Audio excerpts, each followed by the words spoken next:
बिस्मिल्लाहिर्रहमानिर्रहीम वलअस्र इन्नल इंसान लफ़ी खुस्र इल्लल्लज़ीना आमनु व अमिलुस्सालिहात वतवासौ बिल हक़्क़ि वतवासौ बिस्सब्र। अल्लाहुम्मा सल्लि अला मुहम्मद व आले मुहम्मद।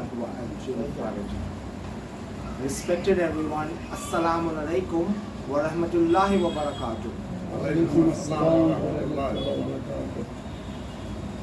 दुनिया में जितनी भी क्रिएटेड थिंग्स हैं सब की एक सेट वैल्यू है। मैं एग्जांपल से समझाता हूँ।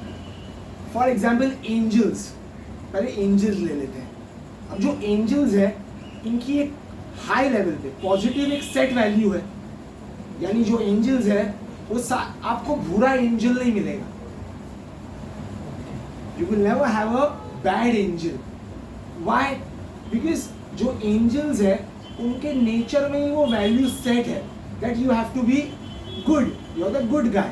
तो एंजल्स की एक वैल्यू जो सेट है टू बी गुड, इसीलिए in angels you have different types of good angels. कोई है जो खाली रुकू कर रहा है, कोई सुजूद कर रहा है, कोई हम्द कर रहा है, but all are good doers. In the domain of good, all are good doers. तो उनकी एक वैल्यू सेट है, पॉजिटिव वैल्यू सेट। एंजल्स के ऑपोजिट एक्सट्रीम पे क्या मिलेगा आपको? एनिमल्स, जानवर। अब जितना एंजल्स में उनकी जो पॉजिटिव वैल्यू सेट है उतना ही जानवरों में नेगेटिव वैल्यू सेट है। जानवरों में हवस मिलेगी आपको। कोई आपको ऐसा जानवर नहीं मिलेगा जो कहेगा नहीं आज मैं अपना डिजायर फुलफिल नहीं करता हूं। उसकी वो सेट वैल्यू है। जानवर का अपनी हवस पे काम करना उसकी सेट वैल्यू है। और एक चीज है इसमें, एंजल्स और जानवर दोनों की वैल्यू तो सेट है, दोनों के पास चॉइस भी नहीं है। एज वी सेड, कोई एंजल ये नहीं बोल सकता है आज मैं बैड बन जाता हूं, एक दिन मैं गुड नहीं करता हूं। तो उसकी वैल्यू भी सेट है and he doesn't have a choice. उसके पास चॉइस नहीं। इट्स लाइक आपने वो टॉय में चाबी लगा दी, अल्लाह सुब्हानहू व तआला ने एंजल में चाबी लगा दी। अब वो जब तक चाबी अल्लाह चाहेंगी घूमेगी, वो गुड्डा नाचेगा, वो एंजल अपना काम करेगा। वैसे ही एनिमल्स में अल्लाह सुब्हानहू व तआला ने वो जो हवस, वो डिजायर भर दिया। अब जब तक वो चाबी घूमी है उसमें वो डिजायर रहेगा। एक आलिम कहते थे एक डॉग दुनिया में डॉग की तरह आता है, डॉग की तरह जीता है और डॉग की तरह मरता है। एक शेर दुनिया में शेर की तरह आता है, शेर की तरह जीता है और अब क्या चॉइस है डॉग के पास कि चल मैं एक दिन शेर की स्टाइल करूं? क्या शेर के पास चॉइस है कि मैं ब्रेव होने से थक गया हूं यार, एक दिन मैं डॉग बन जाऊं, I will bark but not bite? क्योंकि इनकी जो सेट वैल्यू है पॉजिटिव या नेगेटिव, ये दोनों की जो मेयार है वो लगी हुई है। They don't have choice. ये दोनों एक्सट्रीम्स के बीच में है हम इंसान। हम इंसान पॉजिटिव भी है, नेगेटिव भी है। हम ही राम है, हम ही रावण है। इससे बड़ी चीज क्या है? इससे बड़ी चीज हम इंसानों के पास चॉइस है।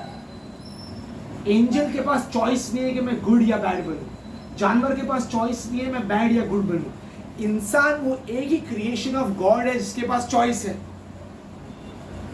इसीलिए इंसान दुनिया में इंसान की तरह तो आता है, लेकिन वो कैसे जाता है वो उसकी चॉइस है। एक आलिम ने पूछा व्हाट इज लाइफ? तो आलिम ने क्या जवाब दिया? एक वाइट पेपर दिखा दिया। बोले लाइफ ये वाइट पेपर है और तुम वो आर्टिस्ट हो। अब तुम्हारी चॉइस है, तुम जैसी इमेज बनाओगे लाइफ वो कहलाएगी। अब तुम अपने आप को एंजल की ड्राइंग में बनाओ तो तुम एंजल कहलाओगे। तुम अपने आप को जानवर की ड्राइंग में बनाओ तो, या इमाम अली के वर्ड्स में, जानवर से भी बदतर कहलाओगे। हमारे पास ये जो पावर ऑफ चॉइस है, ये टू साइडेड स्वॉर्ड है। जिसने चॉइस का सही इस्तेमाल कर लिया वो कामयाब हो गया, जिसने नहीं किया वो फेल हो गया। कुरान में सूरा नंबर 91 है। आपको पता है कुरान में कई सूरों में अल्लाह सुब्हानहू व तआला ने कसमें खाई है। कोई एग्जाम्पल आपको पता है जहाँ अल्लाह कसम खा रहा है? अल्लाह सुब्हानहू व तआला कसम खा रहे हैं वत्तीन व ज़ैतून, यानी इसका ट्रांसलेशन क्या होगा? यानी यहाँ जो वाव है, देखिए अरबिक लैंग्वेज की गहराई देखिए। यहाँ जो व है वो क्या है? सिर्फ एक अल्फाबेट है। अब ये वाव अल्फाबेट के अरबिक में कई मायने हैं। एक मायना है एंड का, वाव यूज होता है एंड के लिए, आकिमुस सलात व, यहाँ वाव का मतलब क्या है?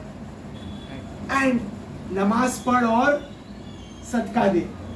यही वाव छोटा सा अल्फाबेट है, उसका मतलब है कसम। तो जब अल्लाह सुब्हानहू व तआला कहते हैं वत्तीन है, मतलब क्या हुआ? मैं कसम खाता हूँ, मैं कसम खाता हूँ तीन और जैतून की। जैसे अरब लोग की आदत है वल्लाह वल्लाह वल्लाह, यानी वो क्या कह रहा है? हमारी भाषा में अल्लाह कसम, हमारी आदत है ना माँ कसम। अच्छा बाप कसम क्यों नहीं?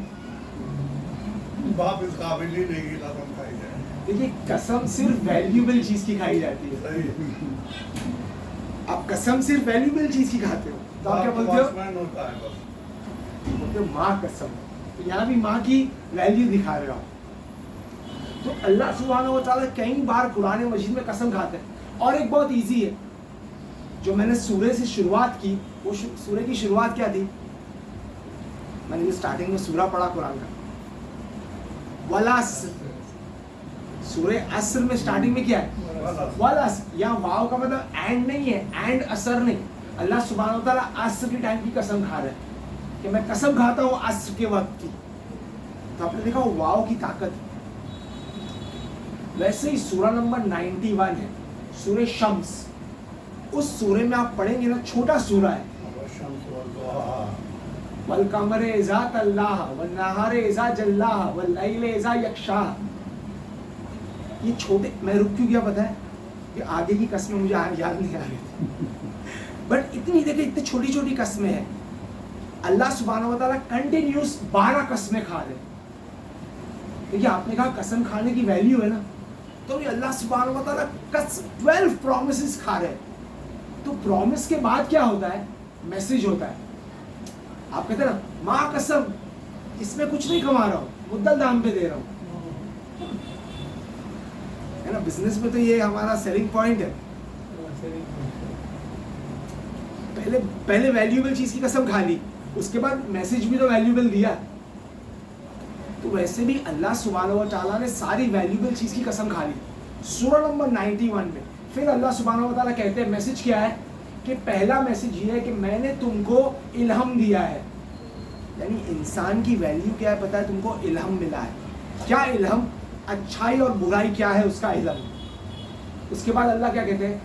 जिसने सही राह चुनी वो कामयाब हो गया, जिसने सही राह नहीं चुनी वो फेल हो गया। अल्लाह कहता है कि मैंने तुमको राह बता दी, जैसे एंजल्स को राह बता दी। एंजल्स को क्या राह बताई? इबादत कर। लेकिन वहां डिफरेंस क्या है? ऑप्शन नहीं है, चॉइस नहीं। क्यों तुम एंजल से ग्रेट हो पता है? कि तुम्हारे पास चॉइस है।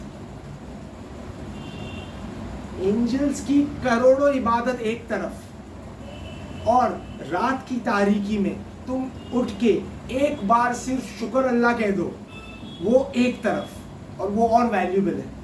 क्यों? क्योंकि इसमें चॉइस है। इसी का ऑपोजिट भी होगा। इसी का ऑपोजिट क्या है? इसी दलील का ऑपोजिट क्या है? जानवर की सारी हवस एक तरफ, पर वो उसको बुरा नहीं बनाती है। और हमारी अपनी हवस के अंदर आ जाना, अपनी हवस के काबू में आ जाना एक तरफ। क्यों? क्योंकि यहाँ पे चॉइस थी। जानवर के पास दलील है कि भाई जब मैं अपनी हवस दिखाता हूँ तो मेरे पास चॉइस नहीं है।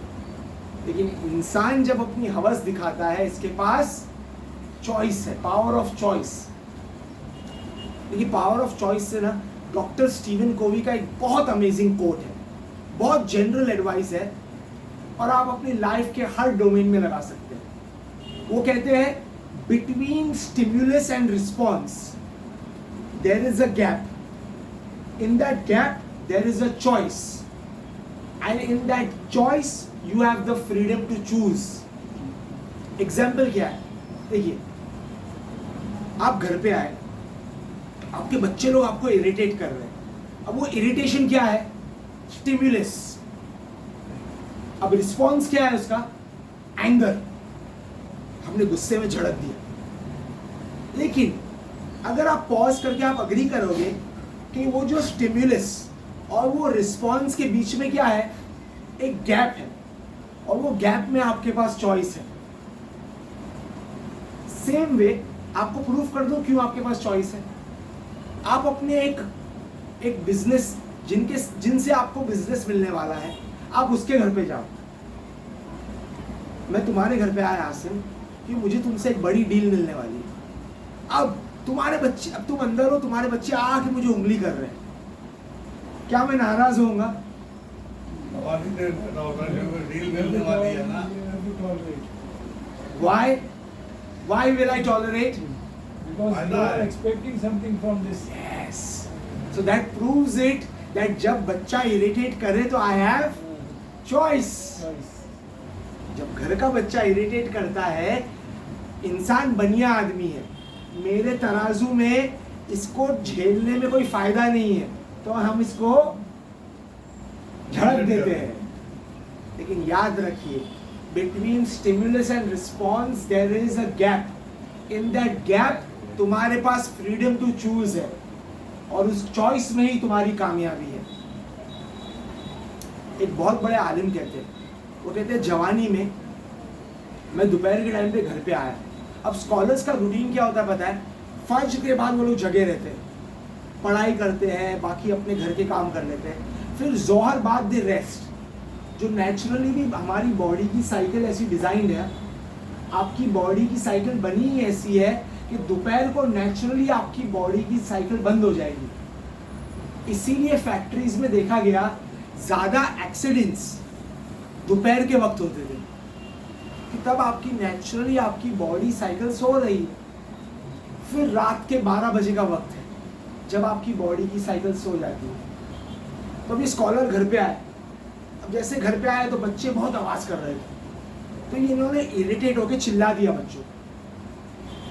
अब देन ही रियलाइज्ड, सोचो इन्होंने रियलाइज कर लिया, तो उन्होंने बच्चों को फिर प्यार भी किया। अब वो स्कॉलर कहते हैं शाम को मैं डांस के लिए अपने टीचर के पास गया, तो जैसे ही मैं टीचर के पास गया, मेरे टीचर ने ना मुझे बहुत गुस्सा किया एंड मैं सरप्राइज था कि मेरे टीचर इतना क्यों गुस्सा है मेरे पर।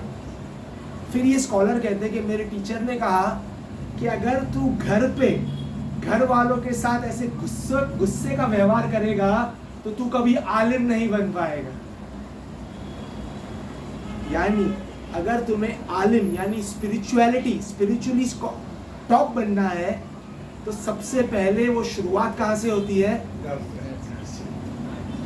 अच्छा, और वही मुश्किल है ना। देखिए यहाँ पे तो जब लोग देख रहे हैं तो हमारा व्यवहार ही अलग है, वो घर ही वो डोमेन है जहाँ कोई नहीं देखता है। लेकिन याद रखना, जहाँ कोई नहीं देखता है वहाँ खुदा देखते हैं। तो हमारे पास चॉइस है सेल्फ डेवलपमेंट की। अब सेल्फ डेवलपमेंट के लिए सबसे बेहतरीन एक्सरसाइज कौन सी है? सेल्फ डेवलपमेंट के लिए अब हमारे पास चॉइस है, या तो मैं एंजल्स की लेवल पे जाऊं या तो जानवरों से बदतर गिर जाऊं। अब ये दोनों एक्सट्रीम के बीच में अगर बढ़ना है तो you need conscious choice, right? देखिए हमारी जो ग्रोथ है ना वो गार्डन की तरह है। तुमने कभी गार्डनिंग की है? कभी पौधा उगाया है? आपको पता है इस्लाम में कितना रेकमेंडेड है पेड़ उगाना? कितना रेकमेंडेड है? आपके पास कोई हदीस है, कोई दलील है? आपने अग्री किया बहुत रेकमेंडेड है, कितना रेकमेंडेड है? मैं आपको एक हदीस सुनाता हूँ, आप एक सलवात सेट करिए।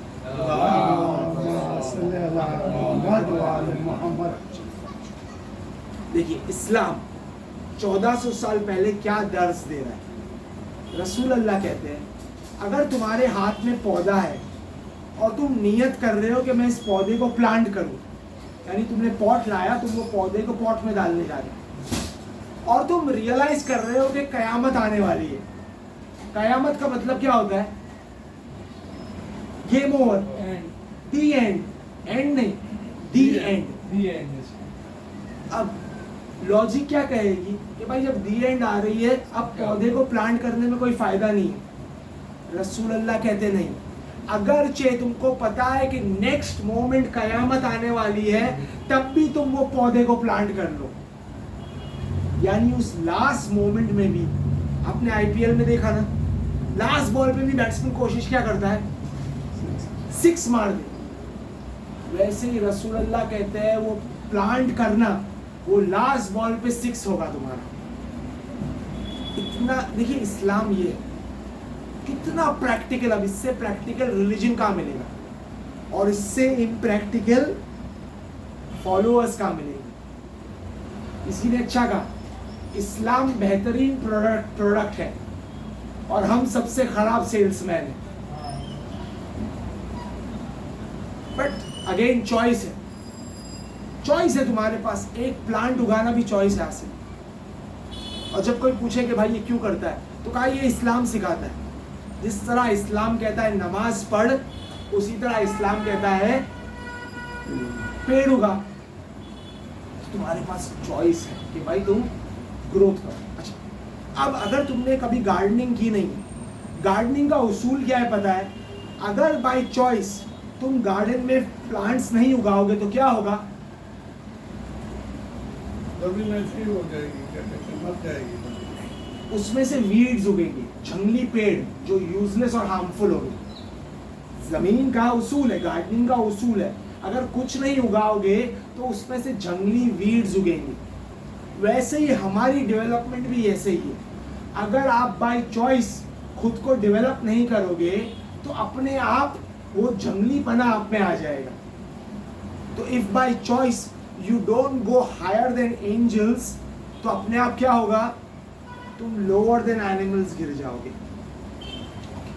अब क्या है वो एक एक्सरसाइज अपनी सेल्फ डेवलपमेंट के लिए, एक बेहतरीन एक्सरसाइज जो हम जरा भी नहीं करते।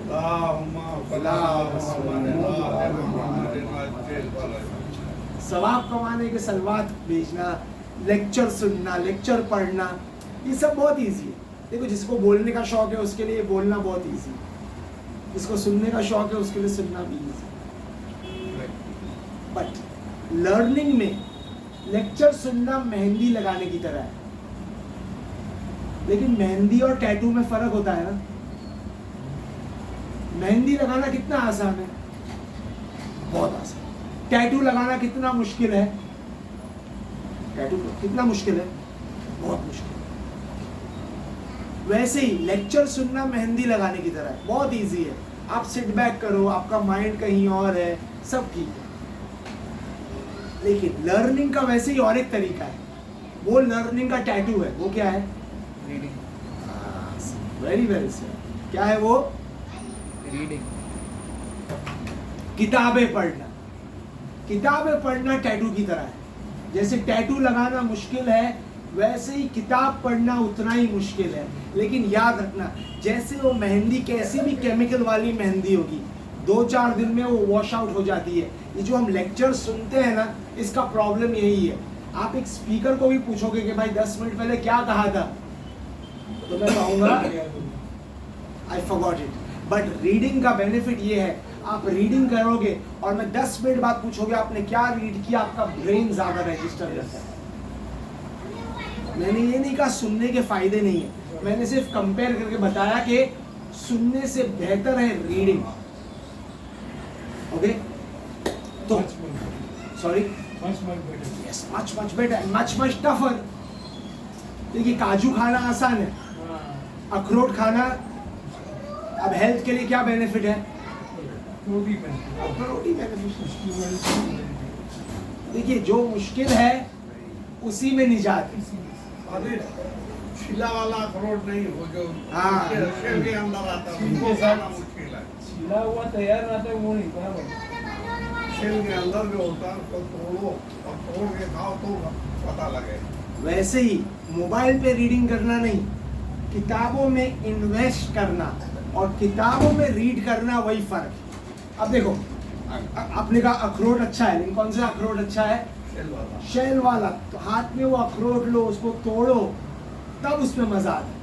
वैसे ही जो किताब उठा के किताब खोल के पढ़ने में जो मजा है और जो असरात है वो है। अब ये जो किताब में इंट्रोड्यूस करना चाहता हूँ उसके पहले रीडिंग के फायदे में सुनाता हूँ। देखिए हमारा पूरा जो सक्सेस है ना हमारे ब्रेन पे डिपेंड है। आपकी जो उम्र है वो नंबर से मैटर नहीं करेगी। 60 इयर्स, 70 इयर्स, 50 इयर्स, 40 इयर्स वो मैटर नहीं करता है। मैटर करता है आपकी ब्रेन की एज। अगर आपका ब्रेन जवान है तो आपकी फिजिकल उम्र 80 या 90 भी है, आप तो भी बेटर लाइफ जियोगे। उससे बरअक्स अगर आपका ब्रेन ही पुराना हो गया तो अगर आपकी फिजिकल एज ज्यादा कम भी है तो भी हार्मफुल है। तो मैटर क्या करता है? आपका ब्रेन का वेलबींग। आपको पता है हमारे ब्रेन में न्यूरॉन्स है। कितने न्यूरॉन्स है पता है? 100 बिलियन। इंडिया की आबादी 1 बिलियन, तो 100 इंडिया की आबादी हमारे अंडर है। अब ये न्यूरॉन्स कनेक्शंस करते हैं, एक दूसरे से बात करते हैं। कितने कनेक्शंस करते हैं पता है? स्कॉलर्स कहते हैं इसका नंबर ही नहीं है। एक स्कॉलर कहता है दुनिया में जितने पार्टिकल्स होंगे ना उससे ज्यादा कनेक्शंस हमारे ब्रेन में होते हैं। हिंदुओं की किताब में एक लाइन है, यथा पिंडे तथा ब्रह्मांड। पिंड यानी बॉडी, ब्रह्मांड यानी यूनिवर्स। इस बॉडी में, ये लाइन 5000 साल पहले कही हुई। वो लाइन क्या कह रही है? इस बॉडी में यानी इस ब्रेन में सारा ब्रह्मांड छुपा हुआ है। इसी से रिलेटेड इमाम अली अलैहिस्सलाम की हदीस है।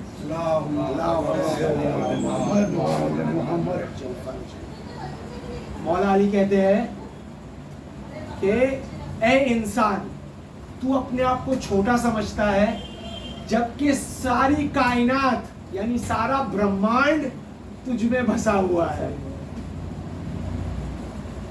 इमाम अली कह रहे हैं जो सारा यूनिवर्स है वो कहाँ पे है? तुम्हारे अंदर बसा हुआ है। अब इस ब्रेन को डेवलप करना है। ओके, ये ब्रेन जो है इसको हमको डेवलप करना है। अब ब्रेन के डेवलपमेंट के लिए एक बेहतरीन एक्सरसाइज है किताबें पढ़ना। आप खाली गूगल करिए, कई रिसर्चेस है कि जो लोग रीडिंग करते हैं खाली एवरीडे 30 मिनट क्या है 30 मिनट्स रीडिंग जो लोग करते हैं वो लोग के ब्रेन में देखा गया कि उनके ब्रेन में ज़्यादा कनेक्शंस। तो वो लोग को जो ब्रेन की बीमारियां है, अल्जाइमर्स, डिमेंशिया, वो सब होती नहीं है या तो बहुत लेट होती है।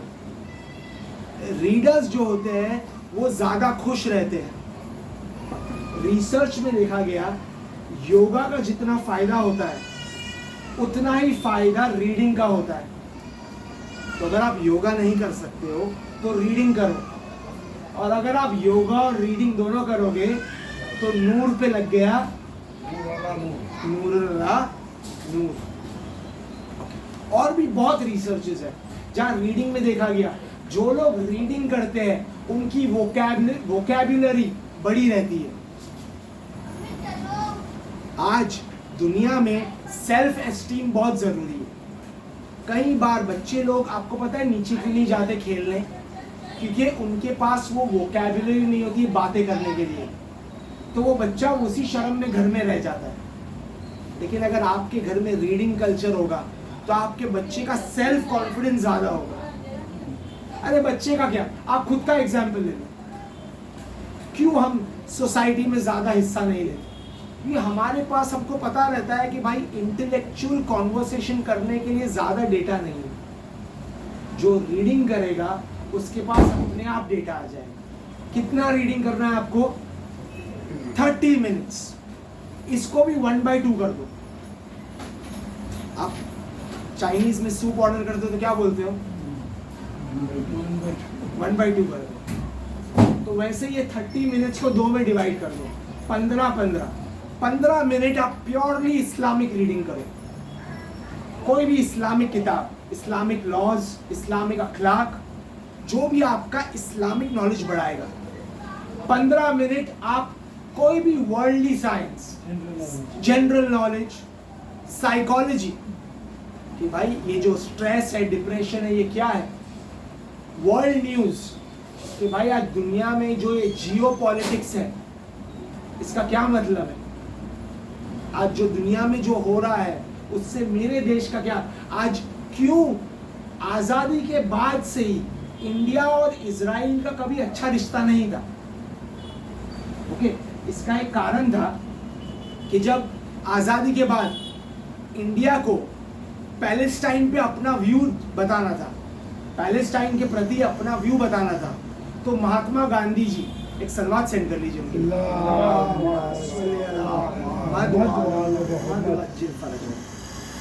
महात्मा गांधी जी ने एक अमेजिंग लाइन कही। उसने कहा, just like England belongs to the English, France belongs to the French, Palestine belongs to the Arabs.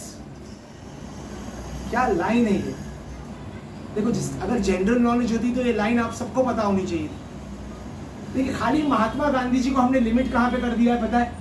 एक तो हर दिन उनकी ज़ियारत करते हैं हम नोट पे, ओके, वो भी आपको पता नहीं अगले 5 साल में वो हट जाएगा।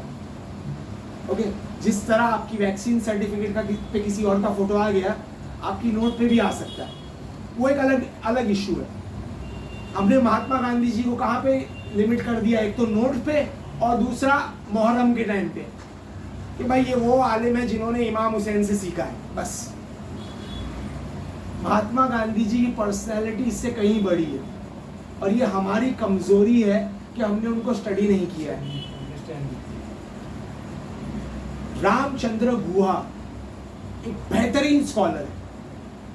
उन्होंने किताब लिखी है India after Gandhi. I think 900 रुपए की किताब है और 900 पेज की किताब होगी। बेहतरीन इन्वेस्टमेंट है। आप वो किताब को इन्वेस्ट करके रखो, लाइफ में आपको काम आएगी। कि भाई जैसे ही इंडिया को आज़ादी मिली, इंडिया आफ्टर गांधी, इंडिया की आज़ादी से लेके आज तक जो पॉलिटिकल लैंडस्केप जो चेंज हुआ है, उस पे वो किताब है। एंड बिलीव मी, मैं एक बड़ी बात बोलता हूँ, आप मेरे को डिबेट मत करना विदाउट नॉलेज। मेरे नजरिए में महात्मा गांधी जी एक शहीद है। देखिए, अग्री भी किया तो भी आप रॉन्ग हो अगर आपके पास वो नॉलेज नहीं है, और डिसएग्री भी किया तो आप रॉन्ग हो बिकॉज आप विदाउट नॉलेज आप मुझे डिबेट मत करो। मेरा ऐसे शहीद है, शहीद का मतलब क्या होता है? जिसने मुसलमानों के लिए जान दी वो शहीद कहलाएगा। एक डेफिनेशन ये है। इस पैराडाइम से महात्मा गांधी जी एक शहीद है। अब आपके कोर्ट में बॉल है, मैंने एक लाइन कह दी, आपको अच्छी लगी या बुरी लगी, आप जाके रिसर्च करो, बट ये जनरल नॉलेज है जो आपको जाननी चाहिए। ओके, हमने भूल क्या कहा था, एक सलवात सेट कर लीजिए।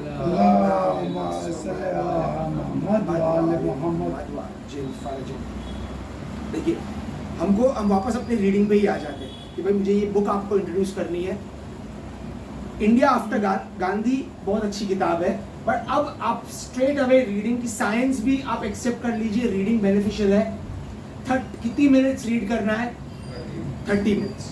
उसको 15 में डिवाइड कर लीजिए। अब आपका जो इस्लामिक रीडिंग आपको करना है ना, उसके लिए मैं आपको एक बेहतरीन किताब से इंट्रोड्यूस करता हूँ। अब जब नाम लूंगा तो आप बोलोगे अरे ये तो किताब सबको पता है। कौन सी है वो किताब? नहजुल बलागा। आप अग्री करते हो कि नहजुल बलागा सबको पता है? This is actually only in Shiaism, no? No. General? I'll tell you, when I'll give you an example, there are Christian scholars. Okay. who have read Nahjul Balagha and made their life out of Nahjul Balagha? मैंने कहा कि माशाल्लाह very well said uncle. चलो वही point पे आ जाते हैं straight away. George Jordac, Christian Lebanese scholar, वो कहते हैं कि मैं जब यंग बॉय था मैंने नहजुल बलागा पढ़नी शुरू की. I was so impressed by नहजुल बलागा. वो कहते हैं कि मैंने मेरी लाइफ में नहजुल बलागा 200 बार पढ़ी है. अब्बास रिजवी मौलाना ने इंदिरा गांधी को भी गिफ्ट किया था नहजुल बलागा. सॉरी, अब्बास रिजवी मौलाना थे ना, ओके. उन्होंने इंदिरा गांधी को गिफ्ट किया था नहजुल बलागा. देखिए इतनी powerful document. How to speak and learn how to control the government. एक पेजेस ऐसे है जिनको मौला के जो उसमें खुतबात हैं. अब यहाँ पे आ जाते हैं. चलो नहजुल बलागा क्या है, एक एक जन से शुरू करते हैं. आसिफ, नहजुल बलागा क्या है?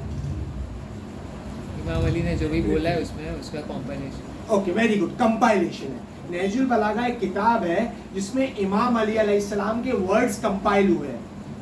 कौन से मौला के वर्ड्स हुए हैं, यानी क्या क्या सेक्शन है इसमें?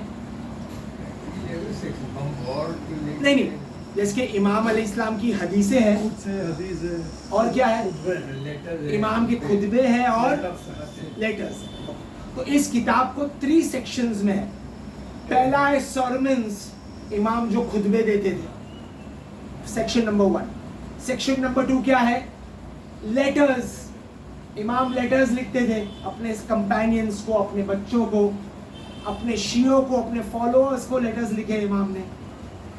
और थर्ड क्या है? सेइंग्स. छोटी छोटी जेम्स है. अब नहजुल बलागा इमाम अली ने लिखी है? नहीं. किसने इस किताब को कंपाइल किया? सैयद रज़ी.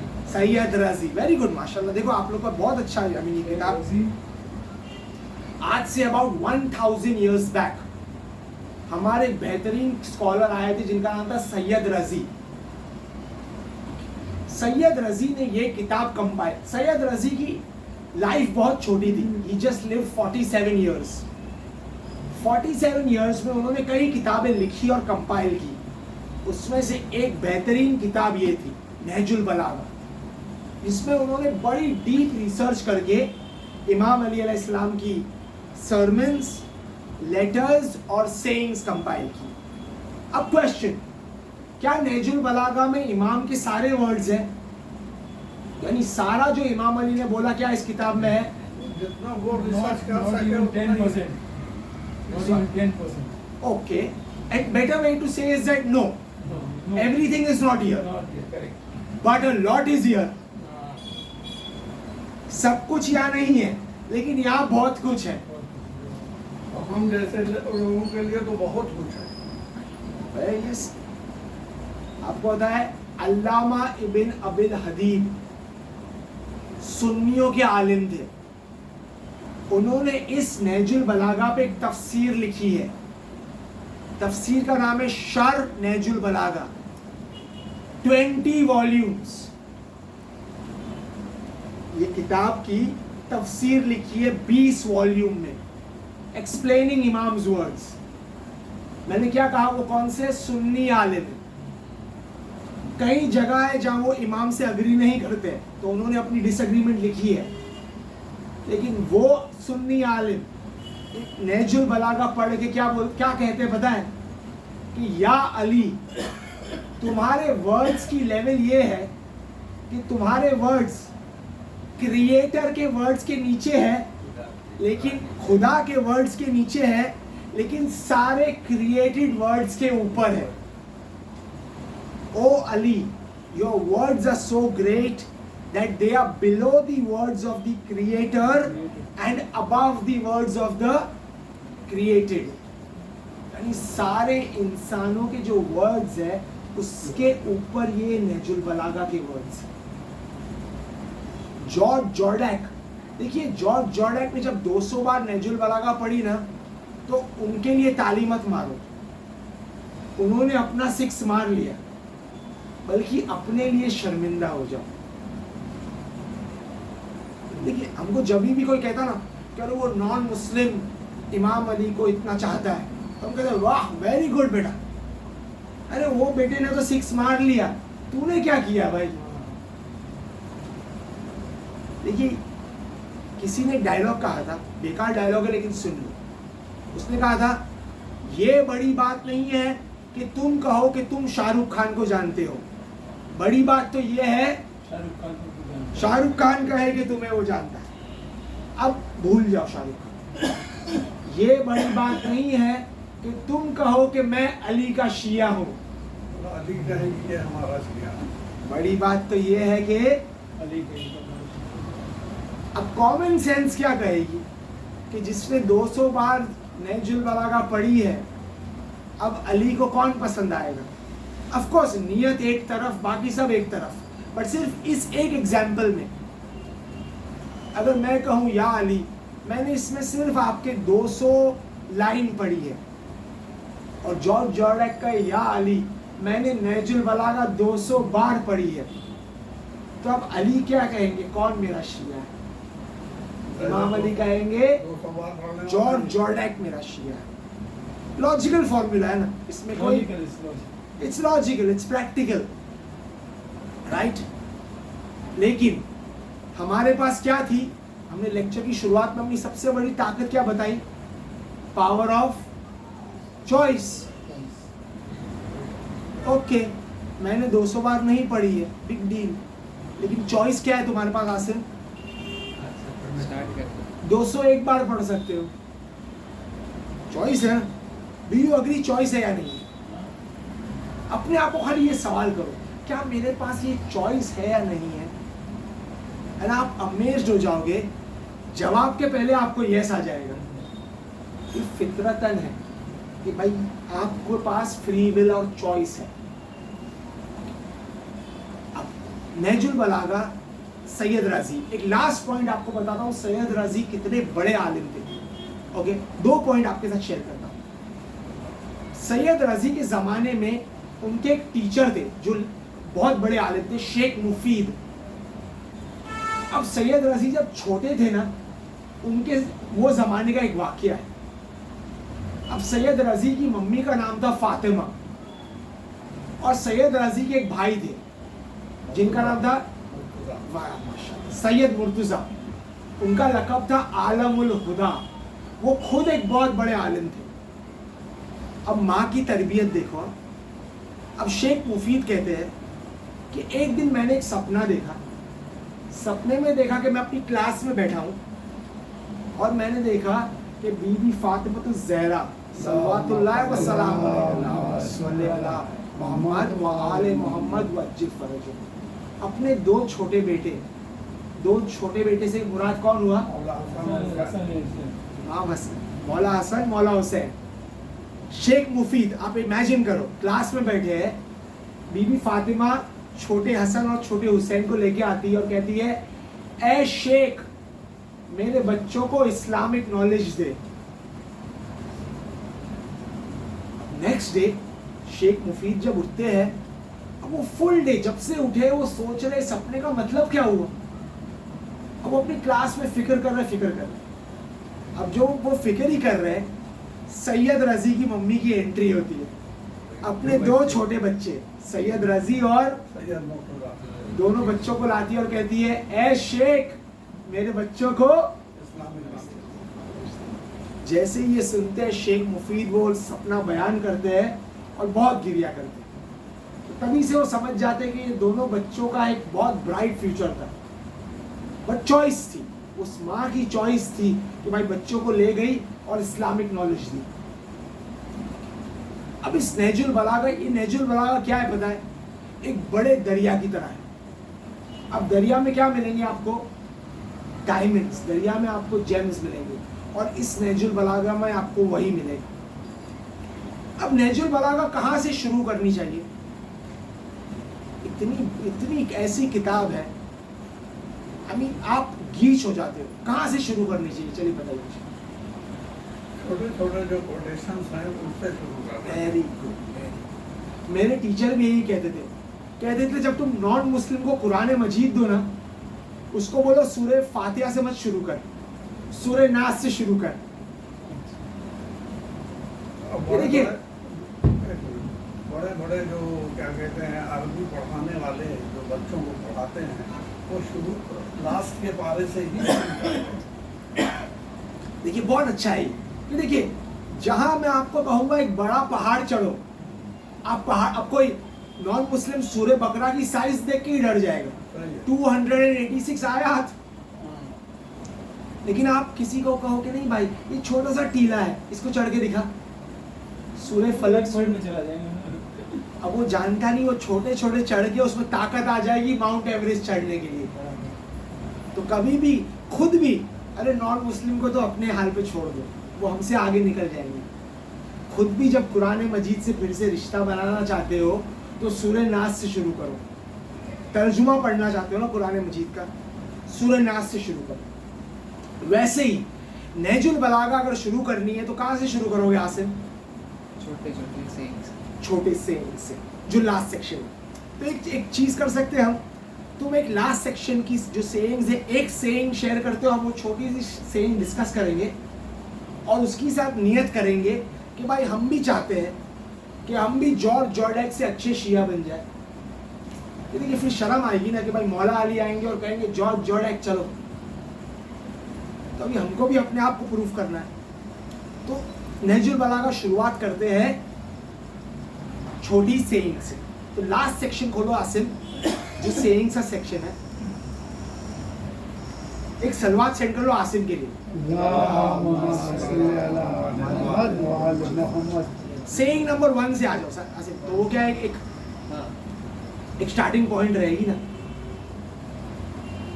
बहुत इजीली नंबर्ड है, नहीं ऐसे जाएगी आप। हाँ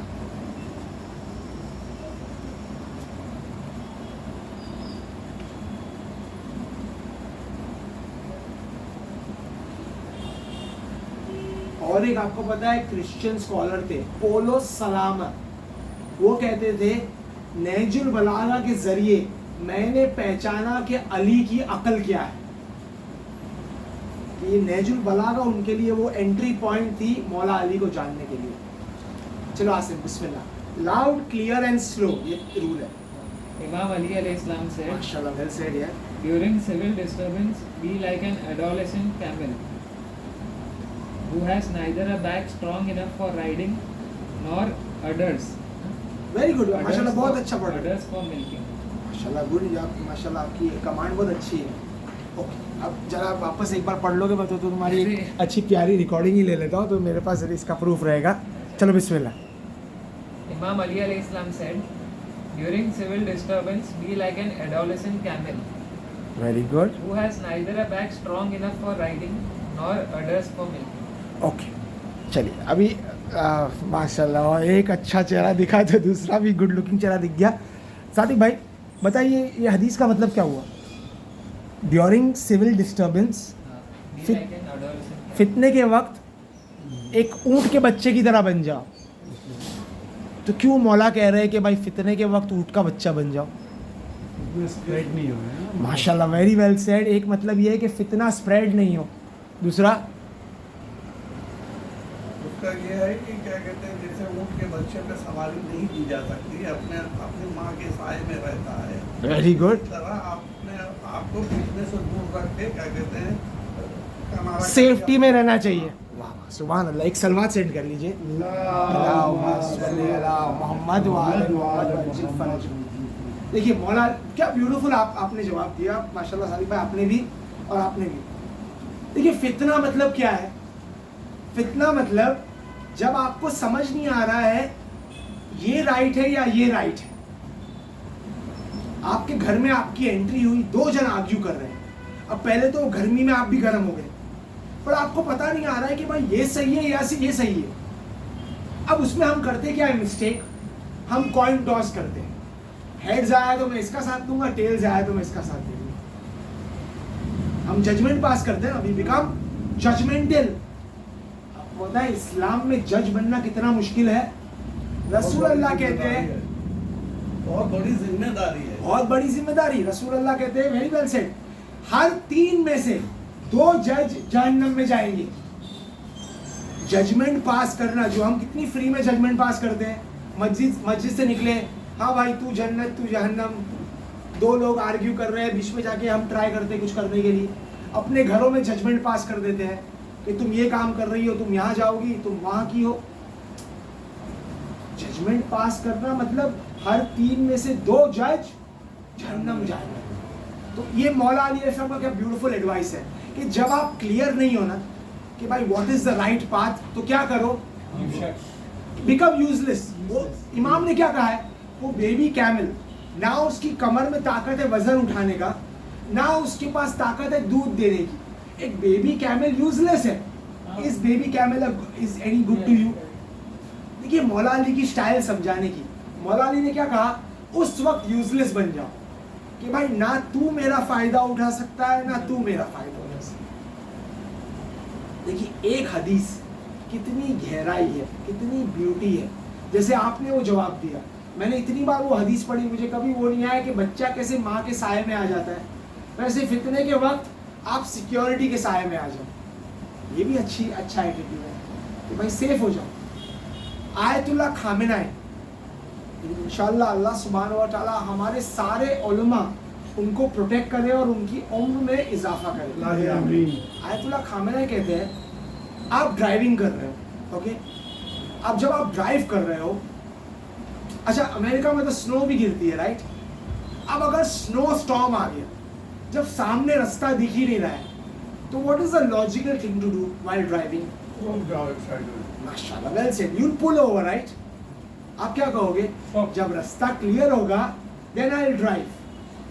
आयतुल्लाह खामेनाई कहते हैं ये हदीस का मतलब यही है कि when you are not clear कि भाई ये फितना है, मुझे पता नहीं है कि भाई ये ग्रुप सही है या ये ग्रुप सही है, what I will do, I will stop, I won't join any of the groups. आप देखोगे फॉर एग्जाम्पल मस्जिद में अपनी कम्युनिटी में 2 ग्रुप बन गए, you have the right to join a group, but when it's not clear don't join, take your time. ये थोड़ी है कि भाई आज मेंबरशिप लोगे तो ही मिलेगी। देखिए ये एक हदीस थी, हमने एक छोटी सी लाइन पढ़ी, हमारी लिमिटेड नॉलेज में हमको कितने जवाब मिल गए कि मौला ने कहा फितने के वक्त वो ऊंट का बच्चा याद रखना, तो यू नेवर फॉरगेट, वो ऊंट का क्यूट बच्चा बन जाओ। No is my back for any use, no will I give milk, I will become useless. इसी नोट पे दुआ के पहले दिल से नियत करते हैं कि भाई नहजुल बलागा, देखिए याद रखना, डॉक्टर स्टीवन कोवी उन्होंने एक रिसर्च कही थी कि जिस घर में फादर्स रीडिंग करते हैं ना, उस घर में बच्चे और फैमिली मेंबर्स ज्यादा रीडिंग करते हैं। आप सब अपने घर के इमाम हो। अपने घर के लिए जब देखिए कोविड आया, आपने बेहतरीन गन लाए टेम्परेचर की, आपने वो ऑक्सीजन मापने का मशीन लाए, आपने बाजार से फ्रूट्स खरीदने लगे, वो काढ़ा बनाना सीख लिया, सब किया, राइट है, फिजिकल हेल्थ बचाने के लिए। वैसे ही आपको अपनी फैमिलीज की स्पिरिचुअल हेल्थ बचानी है, और उसके लिए नॉलेज इज दैट की, and having a book library in your house is very important. और उसमें एक ग्रेट बुक है, एक आपने कहा जैसे कुरान मजीद का तर्जुमा है, और एक ग्रेट बुक है नहजुल बलागा। इन्वेस्ट इन नहजुल बलागा। सच्ची आसिफ, आपके लिए बहुत बहुत बेहतरीन ये इन्वेस्टमेंट होगी। क्या आपके पास आपकी कॉपी है नहजुल बलागा की? Do you have your own copy? Okay, माशाल्लाह, वेरी गुड। ओके, सो अब तो और इनकम्बेंट हो गया कि भाई आपको नहजुल बलागा रीड करनी है, राइट? ओके, तो एक नियत कर लो, तो इमाम विल हेल्प यू। एवरीडे नियत करो 15 मिनट्स, और हदीस के सेक्शन से शुरू करो। और हदीस का सेक्शन तो आप क्या करो, कवर टू कवर नहीं पढ़ो। आप इस्तिखारा कैसे निकालते हो? बस कोई भी पेज खोला, ये पढ़ लिया, कोई भी पेज खोला, आपने पढ़ लिया, and you will be amazed, believe me, आप अमेज्ड हो जाओगे क्या प्रोफाउंड इफेक्ट नहजुल बलागा का आप पे होगा। ओके, तो इसी नोट पे हम दुआ करते हैं अल्लाह सुब्हानहू व तआला से कि अल्लाह हमारे इस इल्म को अमल बनाने में मदद करे। हम दुआ करेंगे अल्लाह सुब्हानहू व तआला से जल्द जल्द इमाम मेहदी अलैहिस्सलाम को ज़हूर हो जाए। हम दुआ करेंगे एक सूरतुल फातिहा हमारे महरूमीन के लिए हदिया करके, लेकिन उसके पहले 3 times अम्मा ये जिबुल पढ़ते हैं सारे जरूरतमंदों के लिए. Okay, so first 3 times अम्मा ये जिबुल. Bismillahirrahmanirrahim. Amma yujibul mustarra wa yakshifu sudur. Amma yujibul mustarra iza da'a wa yakshifu sudur. Amma yujibul mustarra iza da'a wa yakshifu sudur. Allahumma salli ala Muhammad. Bismillahirrahmanirrahim.